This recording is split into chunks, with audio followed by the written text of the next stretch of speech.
I would like to begin by expressing my delight at being here once again to share my thoughts with this distinguished audience. The last time I was here, in 2011, it was to share my view on the nascent formation of a Nigerian mega opposition party, the All Progressive Congress, APC. The party went on to win an historic victory against the ruling PDP in February 2015. It has been in office for almost 8 years. Over the years, Chatham House has carved a niche for itself and built a reputation as a globally admired, respected platform for intellectual engagement on different issues of contemporary interest to people around the world. Excellencies, distinguished ladies and gentlemen, it is time again for Nigeria to go to the polls to elect the next set of leaders. The national election, which will take place in the first quarter of 2023, can be considered as especially significant in Nigeria's quest for democratic consolidation. The 2023 election will be taking place on the back of almost 25 years of unbroken civilian rule. That's a record.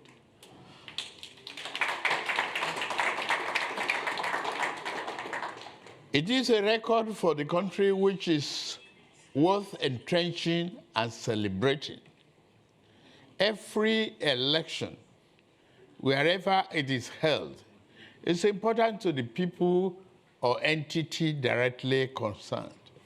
It is also important to the global democracy community as well. Equally, there are also countries whose elections, on account of their weight and influence, carry wider implications beyond their immediate geographical boundaries. Nigeria is one of such countries. One area where the government of the All Progressive Congress, APC, distinguished itself is election management. Today, elections are more credible than ever since the return of democracy since 1999.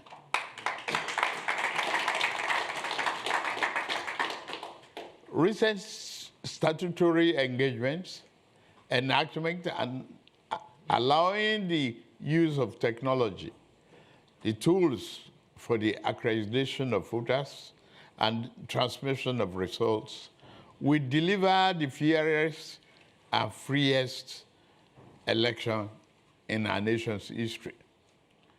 This is particularly important because the next president of Nigeria will have some tough choices to make and will not be able to do so with questionable electoral mandate. Ballot security and election violence are areas where there is cause for concern. There is an emerging trend of attacks against the personnel and infrastructure of the Independent National Electoral Commission in part of the country.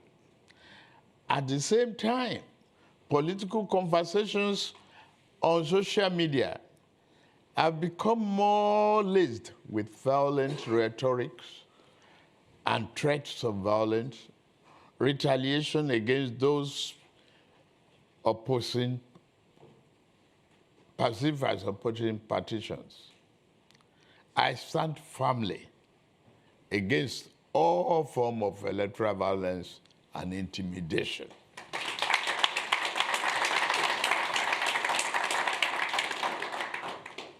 Having spent most of my career in political opposition, I have long fought against electoral malpractice, any attempt to extinguish the legitimacy of choice of voters. I will continue to do so, I promise.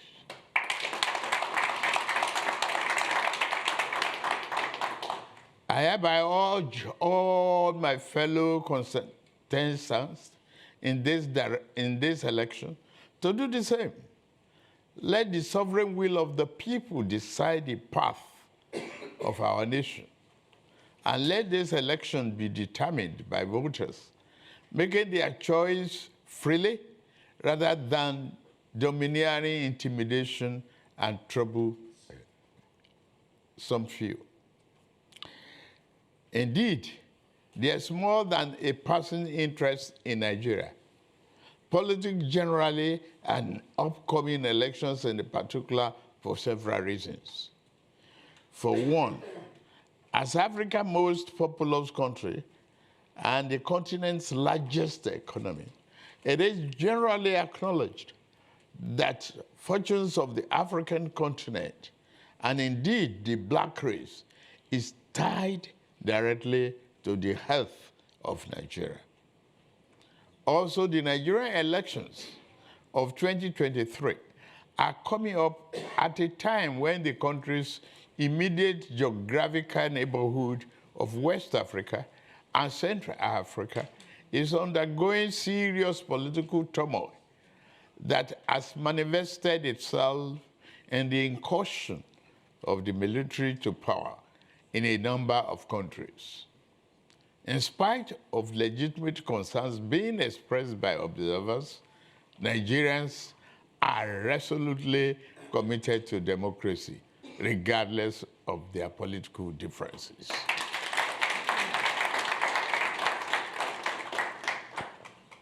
At the best of times, and with reference to its foreign policy orientation since independence in 1960, and since the end of its civil war in 1970, Nigeria has always crafted its domestic national security and economic development policies with some strategic foreign policy imperatives in mind. There is a close connection between domestic development and national security. On one hand,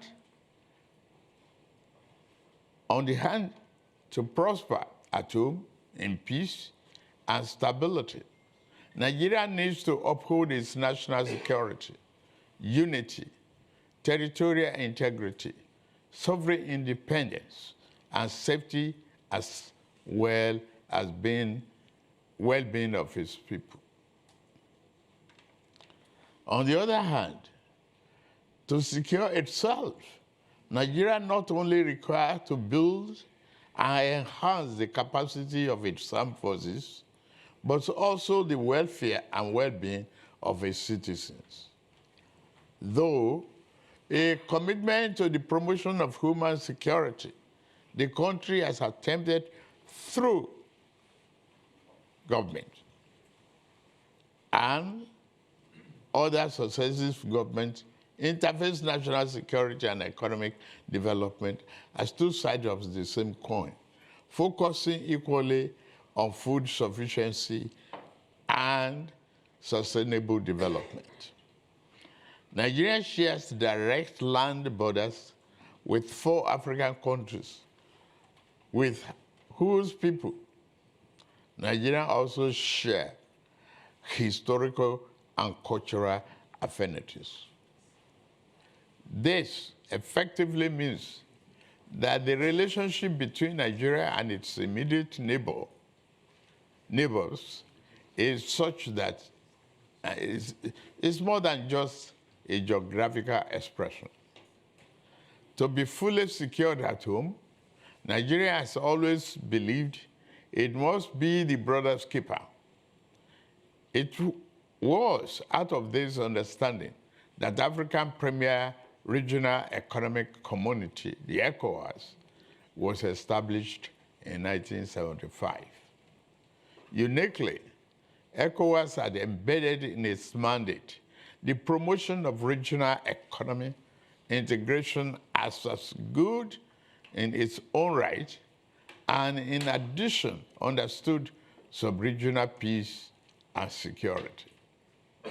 I am convinced, as I am sure of most of us are, that the broad principle that enabled successive Nigerian government to interface development and security and established an organic link between the national security and economic development with regional peace and prosperity is both impeccable and remains relevant.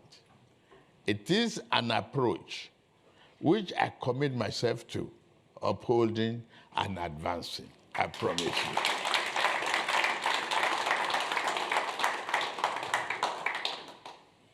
The challenges which have manifested themselves with regard to our national and regional development and security trajectories are very well known to all of us here.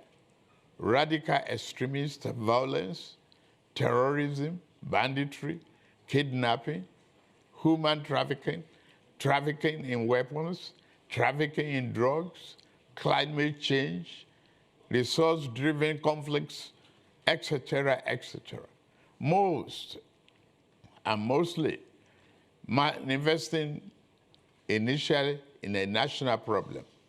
These challenges evolved over time into transborder and multinational challenges.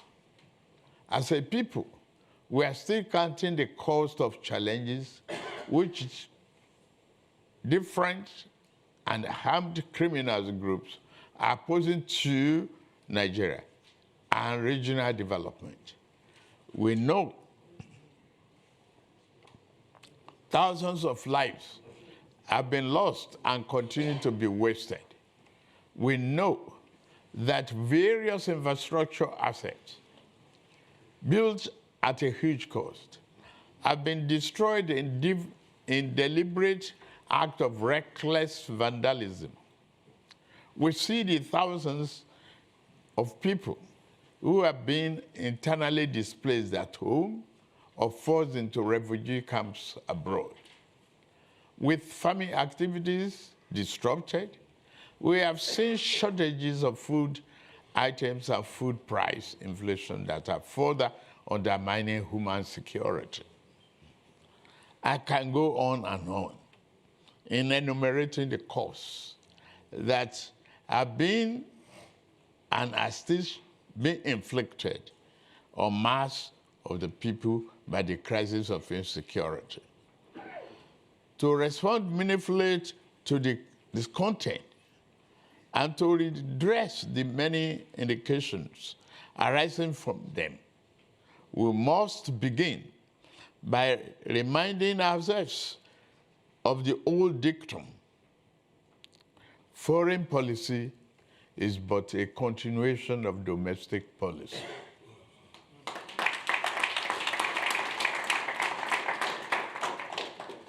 As a first step, we must recalibrate domestic policy in order to revamp the foundation on which our need to pursue human security rests. At one level, this will mean the pursuit with renewed vigor of growth-promoting employment creating and poverty eradication policies at home, as outlined in my renewed Hope 23. That is the action plan for a better Nigeria as adopted by my political party.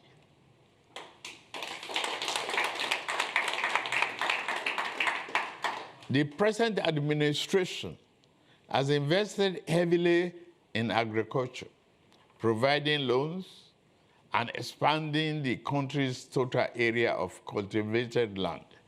We will build on this, but our focus will be on using technology and expertise to accelerate growth and development by providing the critical infrastructure necessary to achieve the commodity transformation in the agricultural value chain.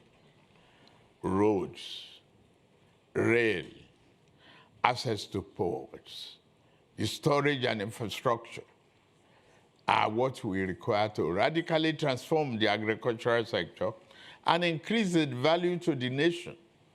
Provided this be the area of our focus so that the full potential of our agroeconomy can be achieved and we can reap the benefits in jobs, improved economy, opportunities, and increased prosperity.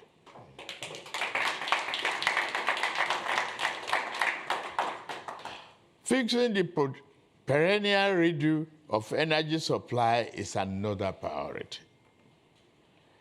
There is no version of the world where Nigerians' ambition for itself can be achieved without solving the problem of how to provide energy to homes and businesses across the country. It is time to recognize that the centralized approach to energy policy infrastructure is not an optimal arrangement, and it is unlikely to improve by mere tinkering around the sites. The federal government, as regulator, an operator, and a price fixer, is a broken model.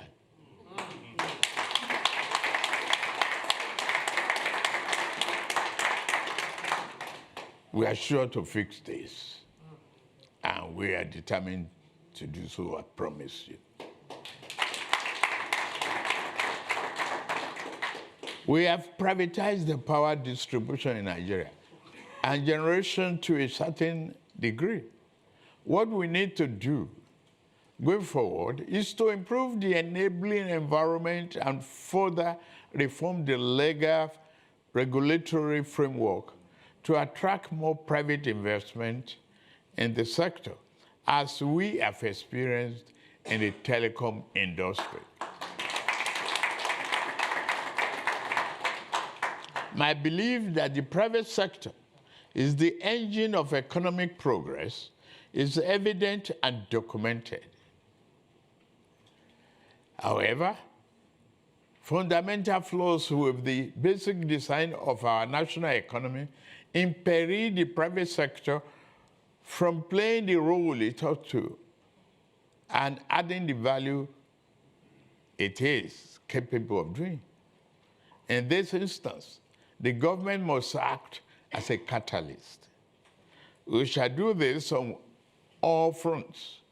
We will address the conflict between monetary and fiscal policies.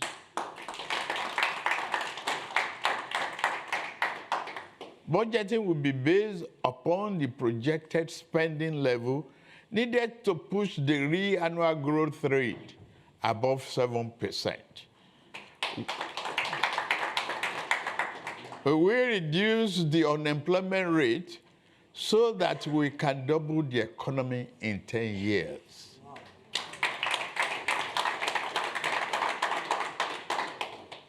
At another level, we must learn to make foreign policy work better for our domestic, social, economic, and political priorities. To do so, our foreign policy apparatus will need to be renewed to take full advantage of global initiatives and processes that work for us and tally with our domestic priorities. In this instance, I applaud the outcome of the COP27 that recently ended in Egypt in acknowledging the legitimate claim of Global South on climate action, in accepting adaptation and energy transition principles, including the treatment of gas as a transition fuel. We work more on this.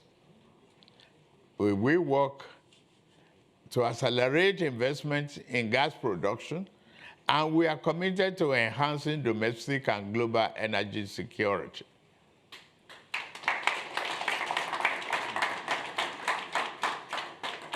Furthermore, beyond what we do nationally, we must also become much bolder as Africans in our effort at regional and continental integration and security.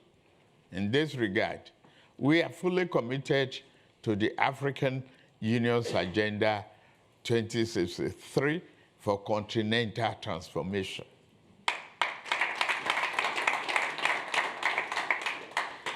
Amidst the changes taking place in the global order, the primary duty of leadership in Nigeria, and I dare say, all Africa, is how within a vision of national development and security that is human-centered, not foreign policy that is crafted to fit the priorities of rebirth and accelerated progress.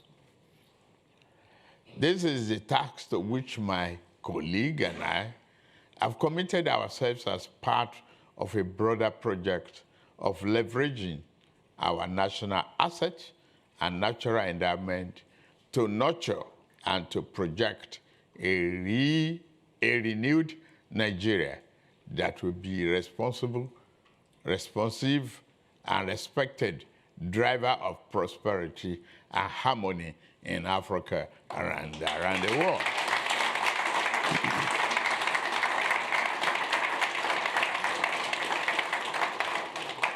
I am confident that the Nigerian people will go to the polls in a few short months and give me their mandate.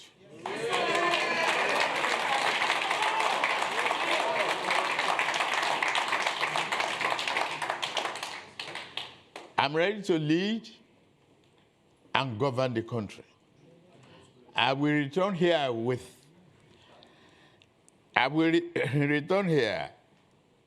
to interact with you when the elections are over.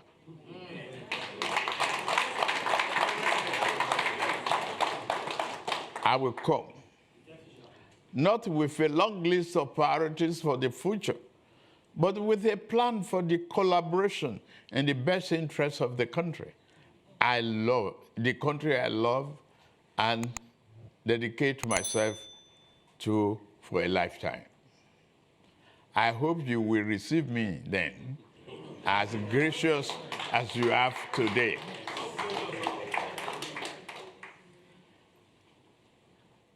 Nigeria is part of the global community, ready to accelerate its growth and committed to democracy, freedom, and understanding around the world. When we stick to it, democracy is not easy to manage, to promote. We have seen challenges around and across the world, but we are up to the task. Thank you.